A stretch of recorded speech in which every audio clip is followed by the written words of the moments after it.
Now, like most summit meetings, the very first bilateral talks between Presidents Moon and Trump had their own ups and downs. Further breaking down the results of the two-day meeting is our Lee Unshin. South Korea's President Jae-in received a warm welcome of U.S. President Trump last week, with the White House even serving a Korean fusion dish at the reception. But the summit talks also revealed some differences between the perspectives of the two allies, especially on economic policy. Top of the agenda at the joint press conference Friday, the agreement on strengthening security and defense against North Korea's continued provocations. 한미 연합 방위 태세를 통해 압도적인 억제력을 강화해 나가기로 했습니다. 북한의 위협과 도발에 단호히 대응해 나가기로 했습니다.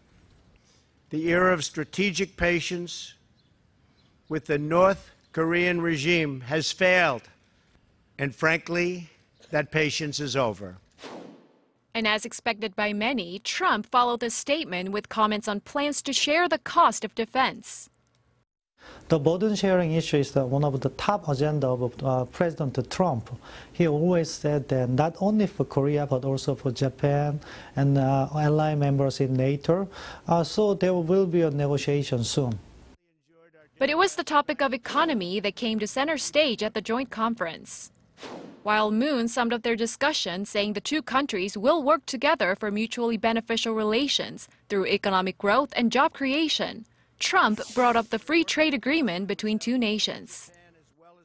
Our trade deficit with South Korea has increased by more than $11 billion. Not exactly a great deal.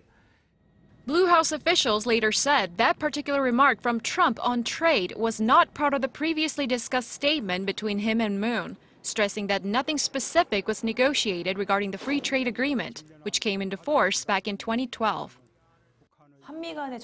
For the past several years, the losses on America's end had nothing to do with the KORUS FTA.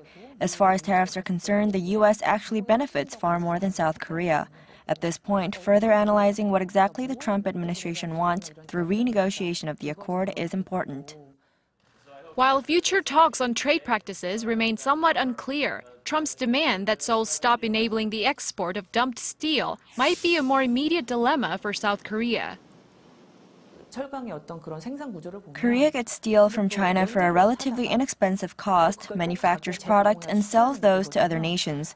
That's also how Japan, another mega steel industry of Asia, is making profit. Putting a cap on steel imports from China isn't easy, and there's only so much the government can do in this field. Upon Moon's return to Seoul, pundits are rather optimistic on two nations' united approach to denuclearization of the Korean peninsula through sanctions and dialogue.